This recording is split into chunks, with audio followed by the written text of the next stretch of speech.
L'homme est un être pluridimensionnel et il doit, pour cette raison, comprendre le pourquoi de son existence.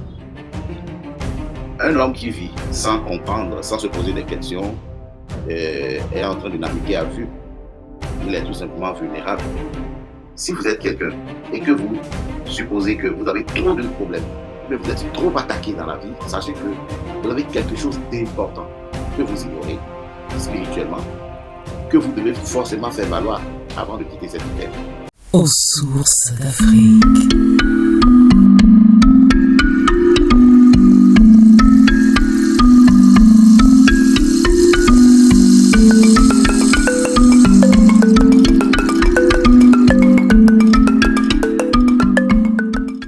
Bon, moi, c'est Cyril Kitcho. Donc, déjà, le maître Cyril Kitcho. Je suis spiritualiste métaphysicien. Alors, donc, c'est un plaisir pour moi de répondre à l'invitation de Madame Afi pour cet objectif qu'elle s'est donné. Je crois que c'est une vision noble parce que réellement, nous, Africains, nous avons tellement été influencés par les narratifs des Occidentaux, des Arabes, au point où plus rien n'est authentique chez nous. Vous voyez, le peu de connaissances et de pratiques endogènes qui nous sont restées sont aussi influencées d'une manière ou d'une autre. Vous comprenez? Et donc voilà pourquoi il est nécessaire que nous qui sommes les sachants, hommes spirituels, nous puissions, métaphysiciens surtout, bon, pour ceux qui ne savent pas ce que c'est que la métaphysique, c'est la science de la globalité. Et comme le nom l'indique, on dit méta, physique, au-delà de la physique, c'est-à-dire on veut parler du monde subtil. Et elle vous permet de comprendre les lois et les principes qui régissent l'univers, le monde matériel et le monde immatériel.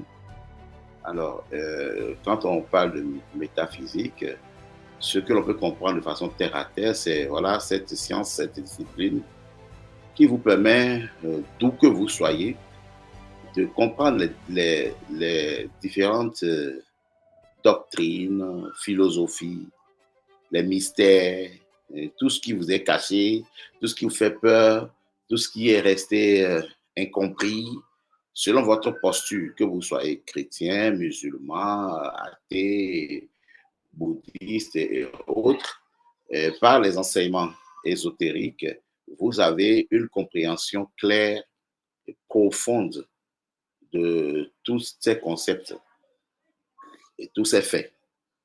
L'homme est un être pluridimensionnel et il doit, pour cette raison, comprendre le pourquoi de son existence. Un homme qui vit sans comprendre, sans se poser des questions, est en train de naviguer à vue. Il est tout simplement vulnérable. Parce qu'en réalité, quand vous vivez, vous devez vous poser la question de savoir d'où est-ce que vous venez et pourquoi vous êtes là, et pourquoi ceci est comme ça, et pourquoi il y a le vent, pourquoi il y a l'eau, pourquoi il y a la terre, pourquoi il y a la lumière, les étoiles, le soleil et consorts. Tout homme sensé devrait se poser ce genre de questions, et ainsi que les phénomènes que nous vivons.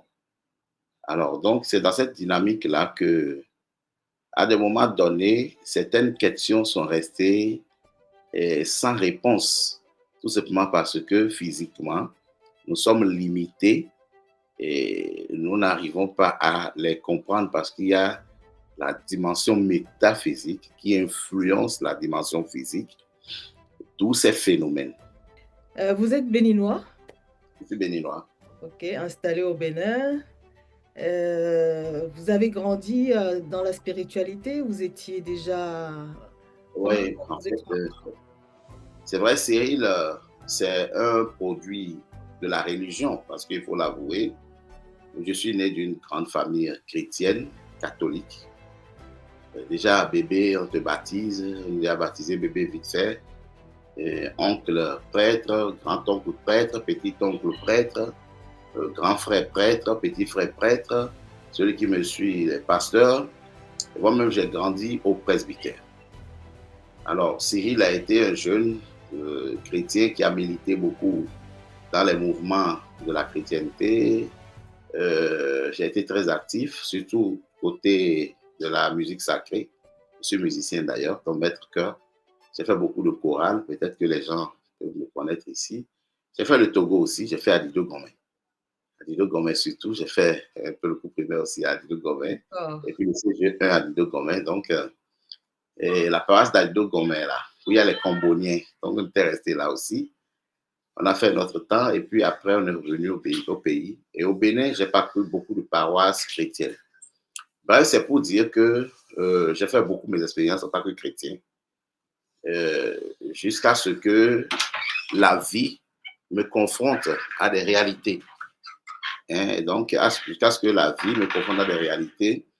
Et comme je suis quelqu'un de très curieux, je me suis rendu compte que moi, personnellement, étant donné que j'étais un chrétien très, très pieux, j'avais des solutionnements à mes problèmes.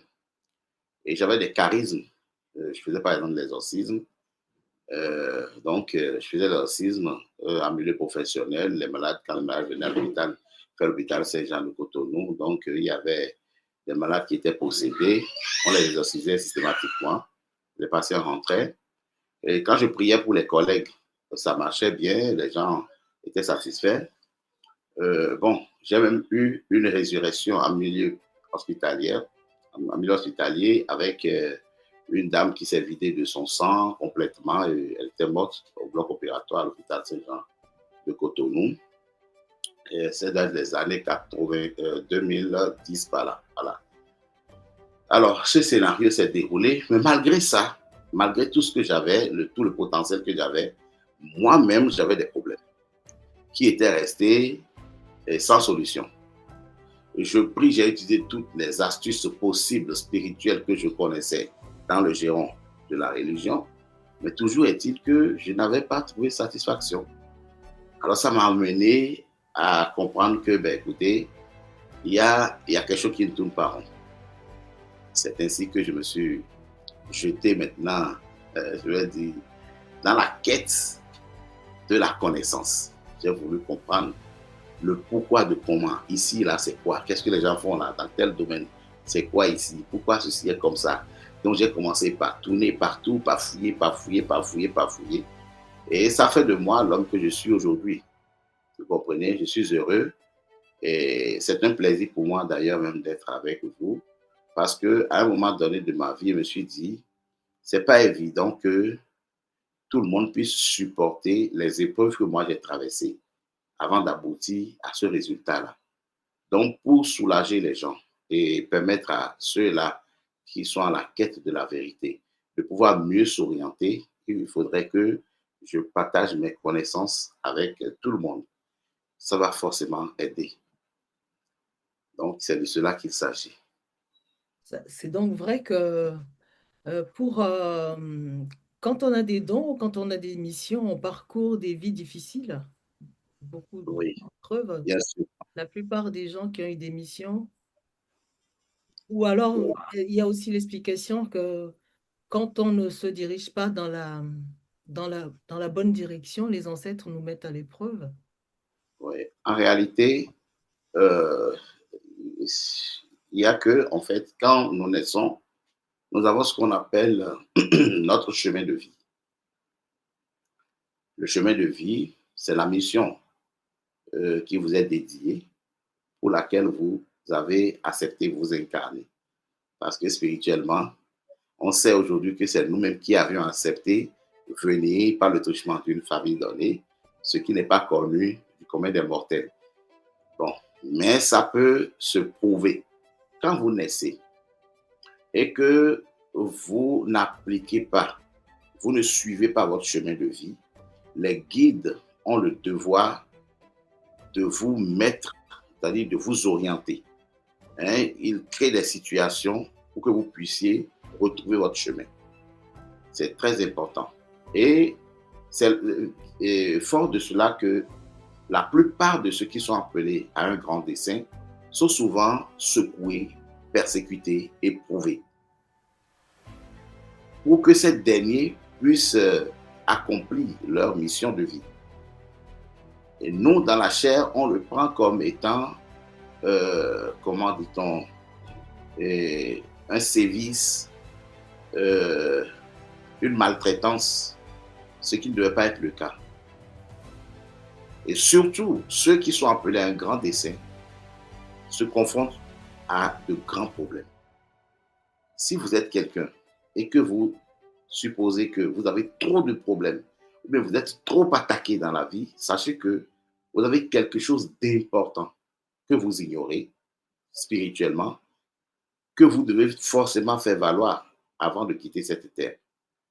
Alors, la quête de cette réalité que vous avez est très, très importante pour vous parce que sans ça, vous allez vivre, vous allez perdre cette grâce d'être dans cette incarnation-ci. Parce que ce n'est pas donné à n'importe qui de venir en incarnation. Pour venir à l'existence, ce n'est pas facile.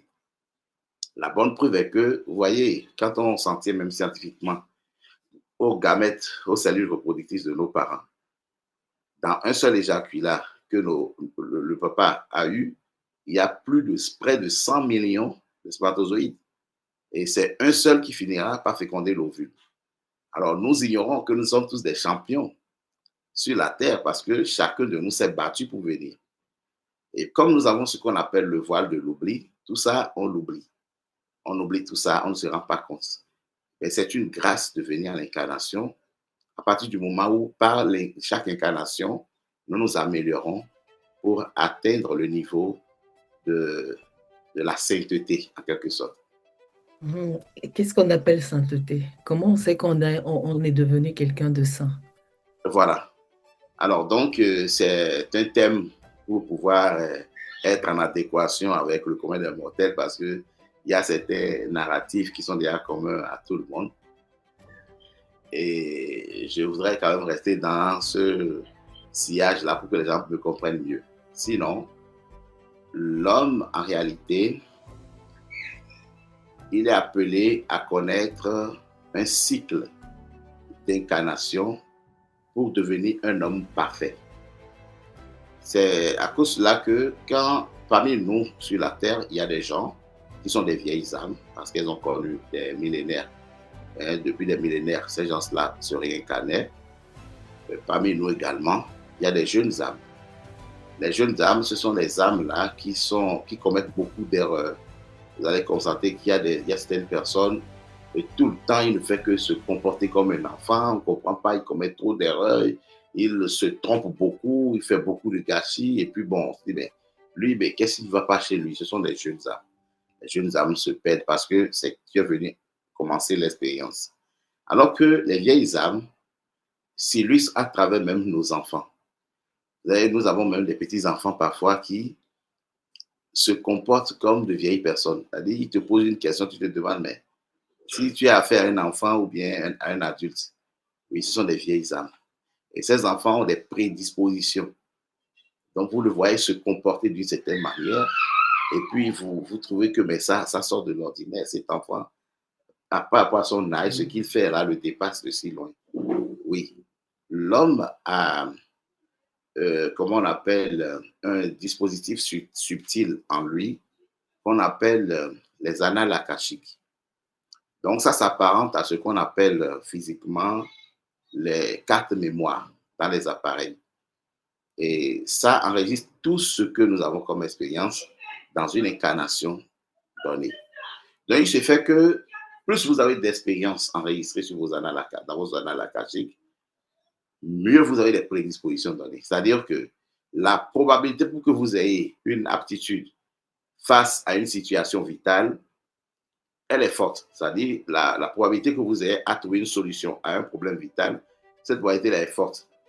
En ce sens que vous avez déjà vécu ça dans vos incarnations et c'est déjà dans votre annale akashique. Donc, avec un peu d'effort, vous solutionnez vos problèmes. Alors que quelqu'un qui a une nouvelle âme, lui, il aura du mal à se trouver des solutions. Au point où un problème que toi tu trouves banal, lui va trouver que vraiment c'est suicidaire. Non, j'en ai assez, je suis fatigué de la vie. Oh, c'est quoi ça? C'est trop, trop. Voilà. Ce sont les jeunes âmes souvent qui se comportent ainsi.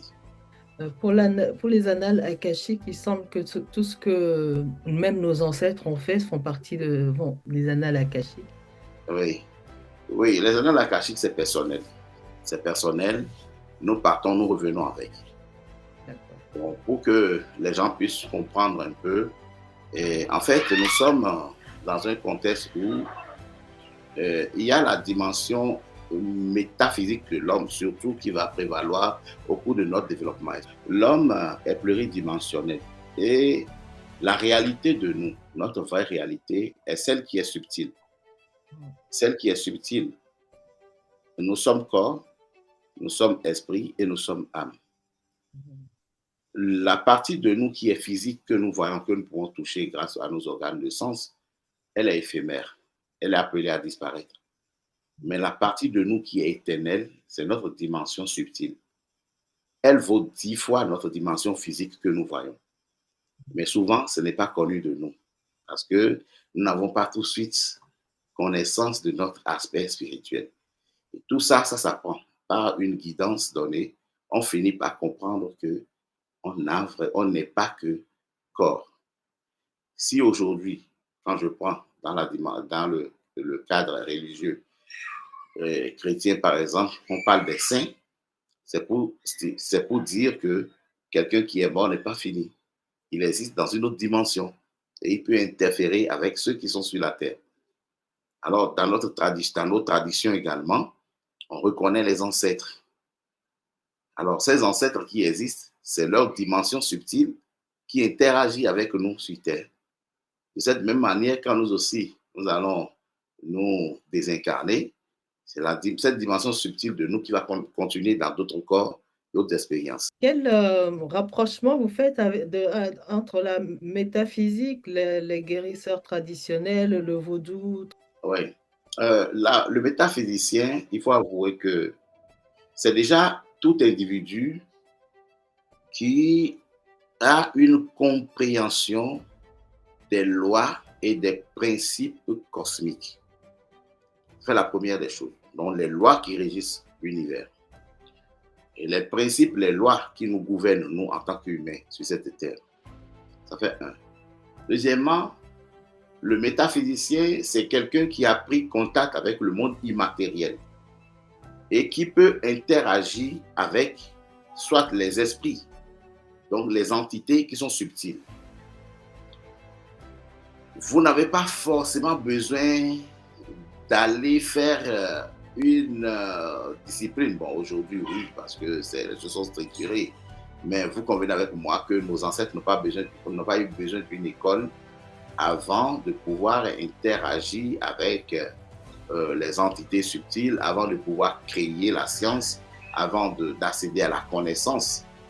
Et si nous nous référons à l'Égypte ancienne, la science, c'est nous qui l'avons créée, nos ancêtres l'ont créée, que ce soit les mathématiques, les preuves sont là, que ce soit la médecine, les preuves sont là, la médecine moderne, bien sûr, les preuves sont là. Donc, toutes les sciences ont eu leur base ici en Afrique. Donc, ce sont des personnes averties qui ont fini par décoder les lois de la nature au point d'en arriver là. On ne peut pas les sous-estimer. Ils sont forcément des métaphysiciens.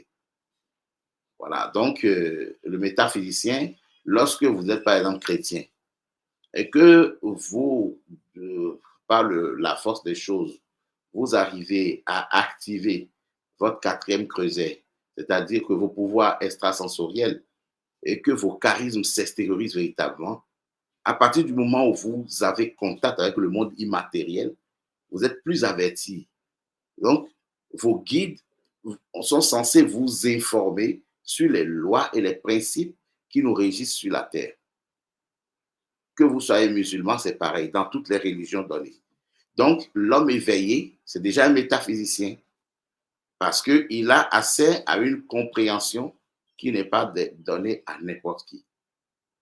Il peut apporter une réponse valable et juste à une situation vitale, ce qui n'est pas donné au commun des mortels. Il est vrai, aujourd'hui, de par les connaissances qui ont été léguées à nos ancêtres, nous avons la connaissance hémétique qui est restée secrète. Parce que même au moment de nos ancêtres, au temps de l'Antiquité, les ancêtres égyptiens léguaient les connaissances dans les couvents. Les mathématiques, par exemple, étaient enseignées. Il fallait s'initier, d'accord, au couvent de la mathématique. C'est ce que, comment il s'appelle l'autre, Pythagore et Thalès ont fait. Ils sont venus chez nos ancêtres apprendre les mathématiques pendant 20 ans, au moins. Donc, voilà, c'est après qu'ils aient quitté les couvents de nos ancêtres qu'ils sont allés comment dit-on, s'approprier les théorèmes qu'ils ont appris là-bas et ils ont étiqueté leur nom là-dessus, alors qu'en réalité, ces théorèmes existaient depuis longtemps et ne sont pas leur propriété. La preuve aujourd'hui, nous avons les papyrus de Kings. Si vous avez votre portable, il suffit d'écrire papyrus de Kings et puis vous verrez qui est le vrai propriétaire des théorèmes dits de Pythagore et de Thalès. Donc ça, c'est mes ancêtres. Un ancêtre parmi mes ancêtres qui s'appelle Yabessou. Vous voyez? Donc, systématiquement, les ancêtres ont légué ces connaissances et il y a d'autres qui sont cachées et qui sont toujours conservées dans des creusets. Je vais parler des loges, des sociétés secrètes, donc la connaissance hémétique. Bon, donc aujourd'hui, et à partir du moment où les couvents d'Égypte ont été en quelque sorte nettoyés, je vais dire, par l'invasion des Perses en 624, ils ont brûlé la bibliothèque d'Alexandrie, qui était la plus grande bibliothèque à travers laquelle la connaissance devait se transmettre de père en fils. Alors, ils nous ont privés de la connexion avec nos ancêtres et ils se sont accaparés ces connaissances qu'eux ont fini par transmettre par le truchement des réseaux, des sociétés secrètes. Je vais parler de la franc-maçonnerie, la Rose-Croix et autres, et tout ce qu'il y a comme donc. Et c'est là où la connaissance hémétique a été enseignée. Et ça a été transmis à notre génération, à nous, pour ceux qui ont eu la chance peut-être de faire des écoles de spiritualité. Ils ont eu accès à ces connaissances et en pratiquant les exercices qu'ils ont reçus, ils ont pu s'éveiller. Ce qui a fait d'eux aussi des métaphysiciens aujourd'hui. La métaphysique, c'est finalement de l'hermétisme. Oui, bon, vous savez, oui, c'est de l'hermétisme. Après tout, parce que vous ne pouvez plus accéder à certaines connaissances aujourd'hui seul, sans guidance, et être sûr que vous allez avoir la chance de découvrir tout dans sa plénitude. Franchement, je ne crois pas que ce soit encore possible. Parce que au temps des ancêtres, il y avait la quiétude. Les gens avaient à manger, ils avaient la paix, ils étaient tranquilles. Aujourd'hui, personne n'a la paix. Nous avons nos portables, machin, tout le monde est agité, tout le monde court partout, donc la concentration n'y est plus. Donc, dans cet embroglio, il est très difficile, voire impossible à quelqu'un de vraiment s'éveiller de lui-même. Ouais, encore que les religions sont venues maintenant, c'est les religions même qui ont plombé le truc parce que un individu qui suit les recommandations religieuses ne peut jamais s'éveiller. Sauf si il était déjà une vieille âme qui avait été un initié dans le passé, un initié très avancé qui s'ignorait dans cette incarnation, au découp peut-être d'une méditation à l'église, il peut voir un pouvoir extraterrestre s'éclore. Ce qui fait qu'à l'église, il faut avouer, il y a des personnes qui, bon, au décours d'une séance de prière, machin, constatent qu'elles ont commencé par entendre des voix des êtres subtils. Ou bien, elles commencent par voir carrément, le troisième œil s'ouvre et ça les étonne. Encore que, comme les chefs religieux, il y a une question de leadership là-bas. Ceux-là, quand ils découvrent, ils n'accueillent jamais les illuminés avec... enfin, ils ne sont pas d'accord quand ils ont affaire à ces gens-là. Donc, ils s'arrangent pour les étouffer dans l'âme. Et à partir du moment où celui qui s'éveille tout de suite s'étonne de ce qu'il vit, quand il va chez eux, ils ont vite fait de dire, non, non, écoute, ah non, tu as vu qui? Ah, ça, c'est l'ange de la mort. Non, non, non, non, on va prier pour toi. Attention, 10 jours de prière, et carême, machin, machin. Et toi-même, étant ignorant, tu te laisses faire. Ils ont le temps d'étouffer cette connaissance-là, ou bien cette grâce que tu viens d'avoir en toi. Tu ne pourras jamais presque t'éveiller. C'est difficile. C'est difficile, franchement. Je sais de quoi je parle. Ah, Vous avez réussi à vous extraire de cette ah, emprise. ça n'a pas été facile. Ça ne doit pas être facile au Ah non, non, ça n'a pas été niveau où vous êtes facile. arrivé. On m'a tassé de rebelle, machin, il est ceci, il est rentré. On me dit, j'ai mon petit frère qui me suit, par exemple, qui est un pasteur. Pour lui, c'est que je suis un sectaire. Mon grand frère, c'est un franc-maçon, machin. Il ne veut même pas comprendre ce que, pourvu que quand lui m'a vu déjà que mon langage paraît différent de ce qu'il est en train de dire, c'est fini. Tout de suite, il me classe dans le lot des satanistes, machin, il ne veut pas comprendre. Et j'ai compris, ce n'est pas sa faute, c'est ce que la Bible a fait de certains chrétiens. C'est terrible. Certains chrétiens sont victimes, en fait, de cette affaire-là, et ça fait mal. Souvent, la situation que je vis en famille, parfois, me constitue aussi une cause qui me fortifie dans ma quête comment dit-on, de transfert de connaissances métaphysiques. Parce que je me rends compte que moi-même, je vis le truc. Imaginez des familles où il y a tellement de personnes, de ces gens, de cet acabit-là. Ça divise les familles. Ça divise les familles. Pour peu que l'autre est allé dans une religion et que toi, tu n'es pas dans sa religion, il te prend déjà comme un diable. Même en milieu chrétien, l'autre est catholique. Quand ton frère devient évangéliste, il te considère comme, lui, c'est pas église ça. Eux sont des satanistes, ils adorent la Vierge Marie, et patapata, et puis ils ont les. Vous voyez, en étant chrétien déjà. Qu'en serait-il de celui qui est païen? C'est que lui, c'est la totale. Donc lui, il avait Lucifer. Vous comprenez? Et l'aliénation s'incruste dans notre société. Ça a tout gâché. Ça a divisé. Ça a empêché les enfants de nourrir leurs parents. Ça a séparé les enfants de leurs parents. Séparé grand frère de petit frère, grande sœur de petite sœur. Et puis, franchement, si on doit faire l'état des lieux aujourd'hui, nous sommes très malheureux par rapport à nos ancêtres qui ont vécu au temps de l'Antiquité. Les Africains ont vécu plus en paix avant l'avènement des religions qu'aujourd'hui. Aujourd'hui, si notre société est divisée à ce point, au point où on trouve que l'Africain est mauvais, oh, chez nous on est méchant, et les gens sont jaloux au village, ce n'est pas pour rien. Les mêmes causes produisent les mêmes effets. Vous comprenez? Pour avoir été persécuté, pour avoir été soumis à cette doctrine-là, des comportements hostiles, d'accord, ont été suscités dans les gens inconsciemment. C'est de cela qu'il s'agit. Hein. Parce que imaginez, quand on vous dit, allez, peuple de Dieu, vous êtes baptisé. On dit que ça fait de vous peuple de racheté, grâce choisie, sacerdoce royal. Donc, les autres, si toi tu es enfant de Dieu, ça veut dire que l'autre, il a beau être vertueux, il a beau être bien, c'est qu'il est enfant du diable systématiquement. Aux sources d'Afrique.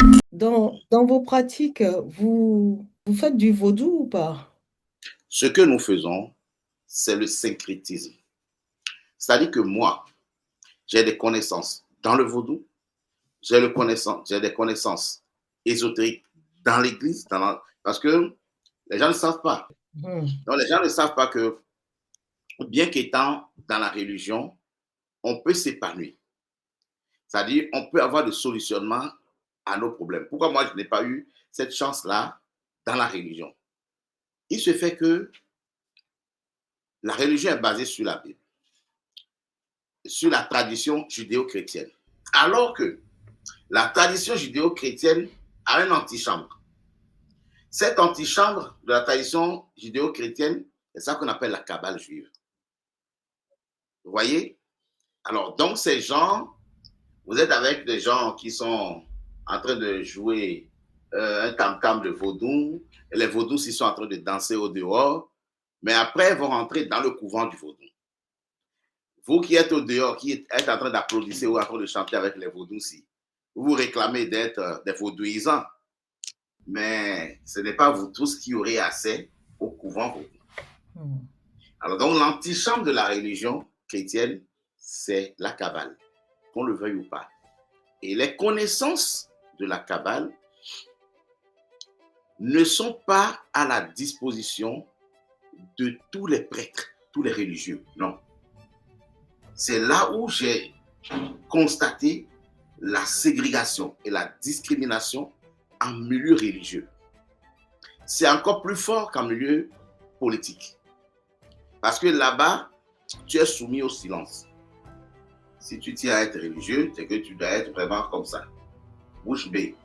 Tu subis sans rien dire. Comme dans l'armée. Alors pour nous qui sommes curieux et qui avons visité les horizons, on comprend aujourd'hui que cette réalité-là est discriminatoire parce que je ne comprends pas pourquoi on peut donner ces connaissances aux ordres qui sont proches du Vatican, aux prêtres qui appartiennent aux ordres proches du Vatican, et qu'on ne peut pas les donner aux prêtres qui sont diocésains.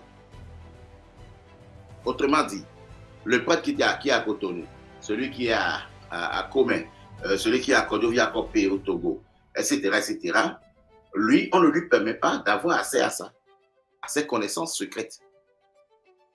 Je vous assure que, bon, pour ceux qui sont les anciens ici, plus âgés que nous, qui nous suivent, s'ils font attention, ils vont se rendre compte que dans les anciens films, l'objectif du chef bandit, c'était d'aller s'approprier la brevière du prêtre. Les prêtres anciens, les vieux prêtres, ils avaient des brevières. Alors, c'est dans ces brevières qu'il y avait des secrets cachés.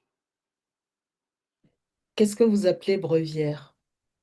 C'est un livre, un petit livre, un bouquin dans lequel les secrets sont écrits. Alors donc, on pouvait te montrer comment changer le cours d'un événement, comment prendre de l'autorité en matière de rapport de force spirituelle vis-à-vis d'une divinité, comment invoquer des divinités, des entités, qu'elles soient positives ou négatives, hein, parce qu'ils étaient capables de faire du mal comme de faire du bien. Vous savez, les chrétiens ne savent pas qu'il y a des psaumes dans la Bible, par exemple, qui peuvent tuer. Il y a des psaumes dans la Bible, tu récites ce psaume-là à midi 00, en présence d'une braise de feu, et tu prends un couteau pour piquer dans le foyer, en prononçant le nom de quelqu'un. Si tu récites ce psaume-là, la personne va crier « aïe », d'un coup c'est fini, elle rend l'âme. Mais ça, c'est dans la Bible. Le chrétien ne sait pas qu'il y a des psaumes que tu peux réciter. Tu es dans une chambre ici, et tu passes à travers le mur, tu te retrouves dans l'autre chambre. Comment les chrétiens le savent? Ça encore même, ça c'est déjà trop bâti. Quand nous prions, on veut prier, même les saints, dit de l'Église. Il y a des codes pour pouvoir avoir accès à ces saints-là véritablement. Vous remarquez qu'à l'Église, on interdit l'usage, par exemple, des bougies de couleur, par exemple. Et pourtant, on essaie d'envelopper ces bougies-là de papier rougeâtre, façon, quand c'est Saint-Michel, de papier bleu, quand c'est la Vierge Marie, etc. C'est de la ruse, tout simplement. Parce que les bougies de couleur ont leur rôle. La couleur a tout son essence en matière de spiritualité. Et quand vous priez, par exemple, la Vierge Marie, le chrétien lui dit que le chapelet, gloire de notre salut, je vous salue Marie. Non, cher ami, désolé. Le je vous salue Marie a un code. Et pour connaître ce code secret, il faut connaître le symbole secret de la Vierge Marie.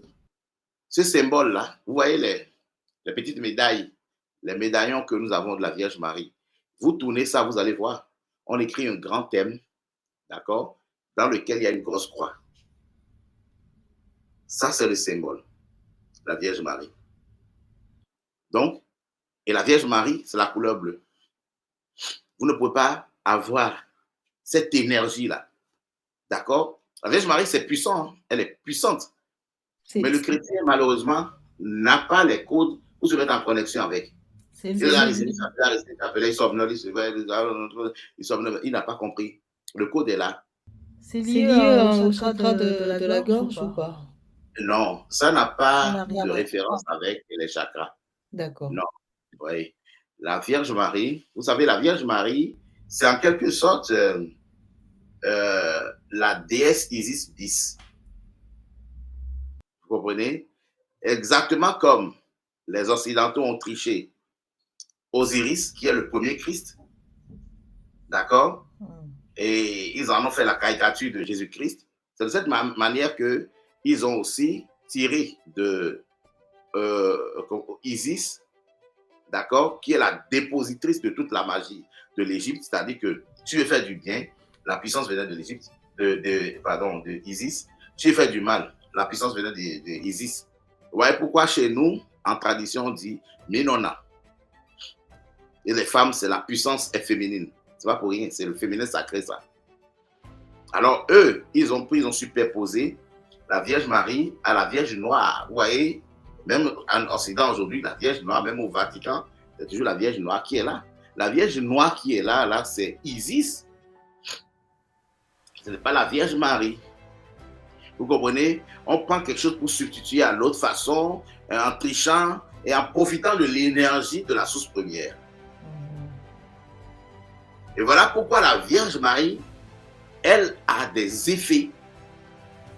Elle est capable, elle crée des situations. Elle a, quand vous l'invoquez, elle agit. Ça dépend. Si vous avez les codes, elle agit, c'est toc-toc. Maintenant, si vous n'avez pas les codes, vous allez passer toute la nuit là, sans rien avoir. Désolé. Il faut une lumière bleue. Il faut que la chambre dans laquelle vous êtes soit de coloration bleue. Toi-même, l'officiant qui est en train de prier, tu dois te vêtir en bleu. Le symbole, il faut le dessiner. Vous voyez, un ensemble de choses. Il faut avoir de l'eau dans un verre à côté, une bougie. Donc, tout ça, c'est des codes que les gens ignorent. Les codes qu'il y a dans la Kabbale sont exploités par les chambres secrètes du Vatican. Les organisations, les jésuites, par exemple, sont la référence ésotérique de l'Église catholique par excellence. Quand ça chauffe, on fait recours aux jésuites. Parce qu'ils sont qui ont le prolongement des Templiers. Vous comprenez? Donc, les gens n'ont fait que tricher ce que nos ancêtres avaient érigé. Ils viennent maintenant nous dominer avec. Mais partout, dans les religions, il y a des secrets. Ce qui fait que je déteste l'organisation, c'est-à-dire, oui, je vais dire l'organisation même de la religion, au sein des religions, c'est que il y a le leadership qui prévaut dans la religion. À partir du moment où il y a le leadership qui prévaut dans la religion, on ne peut jamais accepter qu'un sulbataire qui est un adepte dépasse le chef en puissance. Ce qui n'est pas le cas en spiritualité. En spiritualité, je peux être votre maître, je vous initie, mais du fait de vos prédispositions et de votre application, vous vous éveillez proprement et vous me dépassez avec le temps. Le tout dépend de qui vous étiez et qui vous êtes actuellement. C'est la manière dont vous vous appliquez. Vous voyez, c'est de cela qu'il s'agit. Alors donc, quand on observe les manifestations religieuses, c'est-à-dire la manière dont les religions gèrent les individus, la religion infantilise l'être humain. Alors la spiritualité vous permet d'acquérir votre indépendance. La religion est plus une démarche politique. C'est vraiment, c'est des approches qui ont besoin de pouvoir. Oui. Et en spiritualité, quand tu enseignes à quelqu'un, il n'y a pas un enjeu de pouvoir en réalité. Tu ne perds rien quand tu donnes. C'est la guidance. Tu apportes la guidance, ça être là. La personne s'épanouit, elle finit par s'éveiller, c'est fini. Tu le laisses à la disposition des guides qui continuent le travail. Moi, aujourd'hui, depuis que j'ai commencé l'expérience sur TikTok, j'ai découvert des mystiques de haut niveau. Parmi mes abonnés, au décours de la pratique de la détente active, par exemple. On avait fait la détente active un certain nombre de fois en ligne. Alors, ça a permis de détecter quelques mystiques qu'il y avait. Parce qu'ils ont, en même temps, ceux-là ont fait des expériences pas possibles pour cette partie que nous avons fait pendant 10 minutes. Et après, il y en a parmi eux qui se sont fait initier. Aujourd'hui, quand je suis là, elle m'appelle pour dire, Maître Kicho, oui, on m'a dit de vous charger une commission. Je dis, ah, je suis là. Informez-moi seulement. Et on me donne des informations. Ça vient par-ci, ça vient par-là. Et parfois, ce que les guides font de bien, qui me plaît beaucoup, on leur donne le message codé. Elle me dit, bon, ils vous dit telle chose, mais je n'ai pas compris. Je dis, non, c'est mon message, j'ai déjà compris. C'est quand même intéressant que quelqu'un que vous avez guidé, vous avez mis sur le chemin, et ce sont eux qui font des expériences, qui vont dans les hauts plans, qui voient les guides, qui font des vraiment expériences pas possibles, qui viennent me rendre compte. Maître, hier, j'ai été à tel endroit, dans tel temple, il s'est passé ceci, il s'est passé cela, il y a eu telle chose, il y a eu telle autre chose. Mais ce n'est pas possible. Moi, je croyais que c'était... Je dis, mais voilà. En fait, vous accédez à la vérité. Vous n'êtes plus à la merci de quelqu'un. Vous avez acquis votre liberté. C'est ça ce que ça devait être. Mais l'élite mondiale ne veut pas ça. Parce que si tout le monde s'éveillait, qui va gouverner qui? C'est ça le problème. Alors, je coupe de temps en temps mon micro pour ne pas perturber ce que vous dites. Du coup, quelle différence on fait entre la sorcellerie et la métaphysique? Je peux dire que un spirituel éveillé est un sorcier positif. Je vais vous choquer.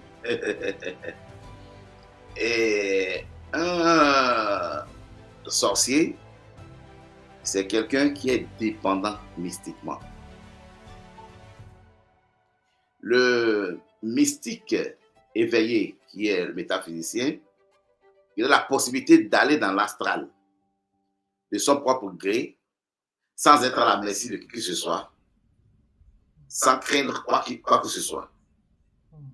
Il a accédé à ce pouvoir-là par mérite, par un travail sur soi. Tandis que le sorcier, on connaît sorcier, et quand on dit sorcier, on connaît sorcier, hein? On ne va pas se leurrer ici. C'est quelqu'un qui a été parasité par un autre. C'est-à-dire, il a reçu quelque chose de quelqu'un. Un pouvoir que quelqu'un lui a donné. Sans entraînement, sans rien savoir, il se retrouve là-bas, il se retrouve projeté au bas astral. D'accord? Accompagné par celui qui l'a parasité. Il n'a pas la possibilité de s'élever. Il reste au bas astral. Alors que le bas astral, c'est la poubelle de l'astral. C'est là où il y a les déchets, les démons, les mauvaises, les âmes désincarnées, bizarre, les trucs. Tout ce qui est déchet spirituel est là-bas. Mais quelqu'un qui va au haut astral, mais il ne peut pas vous décrire ce qu'il a vu. La beauté, c'est-à-dire le goût de ça, il ne peut pas. Donc, on ne peut pas comparer quelqu'un qui est un illuminé avec un sorcier.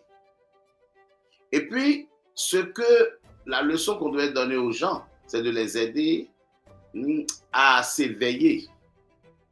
Et là, ils ont une protection naturelle.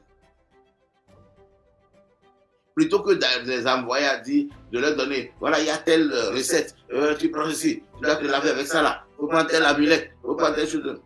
Quand vous l'aidez à s'éveiller, son niveau vibratoire fait que, avec l'autre sorcier négatif, ils sont deux droites parallèles. Il ne peut pas, c'est-à-dire que vibratoirement, les deux n'ont pas d'acquaintance. C'est ça qu'il lui faut, une protection, une suprématie dans le monde spirituel, par ricochet, une protection avérée. Vous voyez?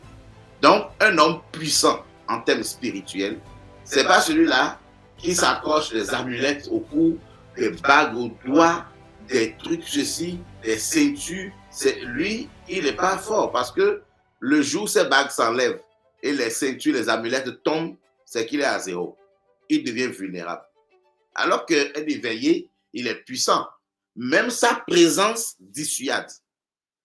Il y a des moments où vous rentrez, quand vous êtes un être de lumière, vous rentrez dans certaines maisons parfois, quelqu'un est en train de courir, se cacher sous le lit et vous ne savez pas.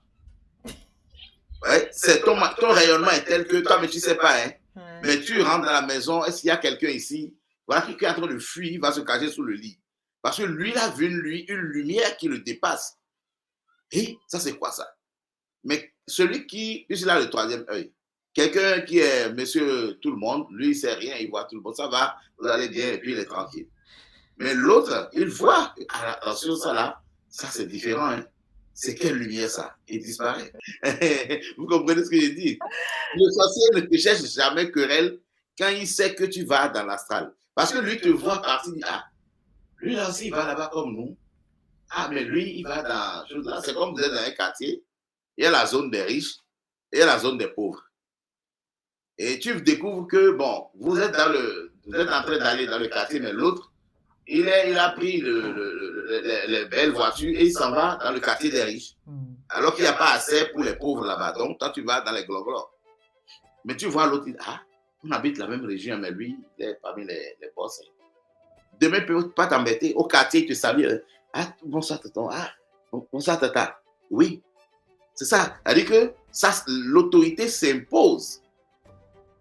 Cette culture-là seulement, nous l'avons perdue. Du fait des invasions, de la traite négrière, des mal. Oh, l'Afrique, oh là là là, on nous a trop malmenés. Mais je crois que l'heure a sonné maintenant pour que l'Afrique retrouve celle de nos ça va changer. Heureusement que le temps et les événements sont cycliques. Donc, à un moment donné, voilà. Ouais, c'est cyclique. Donc, on est content. Maintenant, nous sommes en train de rentrer dans notre temps. C'est notre temps qui est arrivé. Il faut qu'on gère bien. Que le veuille ou pas, l'Afrique va se réapproprier son histoire, ses réalités, et nous allons encore retrouver notre posture initiale. Voilà. Comment on peut reconnaître son maître si on veut être initié? Oui. Bon, l'important, vous savez, chaque être humain est doté du libre arbitre. C'est-à-dire que le Créateur, il est tellement, on ne peut pas le définir. Il est tellement merveilleux, il a tellement bien fait les choses que chaque être humain a ce quelque chose qui lui permet de savoir par lui-même ce qui lui convient ou non. S'il est concentré, il est en face de quelque chose. Si la chose est bonne, il sait. Autrement, pour cette émission que nous faisons, tous ceux qui sont là en train de me voir, d'accord? Je n'ai pas besoin, ce n'est pas forcément mon beau parler ou bon, le fait d'être trop convaincant qui va tout de suite les accrocher. Mais le simple fait d'être à ma présence, ça suffit pour certaines personnes pour de se rendre compte que, attention, oui, c'est bon. Vous comprenez? Oui, je valide. Parce que déjà, ma présence, lui, sent une paix intérieure. Quand il sent une paix intérieure, il se dit, bon, oui, ce qui est sûr, bon, c'est une bonne personne. Vous comprenez? Donc, du coup, à force d'écouter, un jour, il se rend compte que non, cette personne-là, elle est bonne pour me guider. Non, c'est plutôt l'autre qui est bonne. Voilà, il choisit son guide. Quand vous parlez, dans vos réponses, il y a encore des questions. Donc, je voulais seulement vous remercier, vous demander si vous avez encore des choses à dire et un message pour le public. Franchement, je tiens à vous remercier très sincèrement. C'est une première fois pour moi, une première expérience sur Zoom. Et ce fut une expérience, une belle expérience. Et vous aussi, c'est pour la première fois qu'on se voit concrètement. Et franchement, j'ai aimé cette expérience-ci. Et nous allons essayer de la répéter dans le temps pour que vous aussi, votre auditoire, puisse mieux s'imprégner de la connaissance métaphysique. Franchement, elle est belle, elle est bonne. Et je profite pour les informer que j'ai une école de spiritualité en ligne. C'est sur Telegram et c'est gratuit. D'accord? Pour ceux qui sont intéressés, si vous voulez, je vais vous laisser mon contact. Vous m'écrivez sur Telegram et puis je vous intègre dans l'école. C'est aussi simple que ça. Vos rituels mélangent tout en fait. Donc, est-ce que les gens... Vous savez, la meilleure manière pour l'homme de vivre, c'est le syncrétisme. C'est le syncrétisme. C'est-à-dire que quand vous vivez, pour avoir fait tel siècle spirituel ou religieux ou tel siècle philosophique, vous avez des connaissances là. De l'autre côté, vous avez des connaissances. Maintenant, si vous trouvez que telle pratique qui appartient à tel siècle est plus efficace par rapport à telle situation vitale que l'autre, vous l'exploitez quand vous êtes confronté à cette situation vitale. Vous comprenez? Vice versa. Si je constate que j'ai besoin d'un travail et qu'avec une entité endogène, ce travail-là peut être fait rapidement et bien, mieux que les astuces que j'ai ou bien les rituels que j'ai de l'autre côté, mais je procède par la tradition. J'ai mon résultat. Vous comprenez? Moi, je n'ai pas de limite. Je suis partout. Et selon là où ça m'arrange, je suis un homme libre et je comprends ce que je fais. C'est ça ce qui est important. Il faut comprendre ce que vous faites et le faire en toute conscience. D'accord? Si vous êtes d'une motivation saine, quel que soit ce que vous êtes en train de pratiquer, il n'y a pas de problème. Vous allez vous en sortir, vous aurez la paix. Mais c'est quand vous utilisez les rituels avec une mauvaise conscience que là, vous créez des karmas. Et ça vous retombe dessus. Sinon, la vie, c'est aussi simple que ça.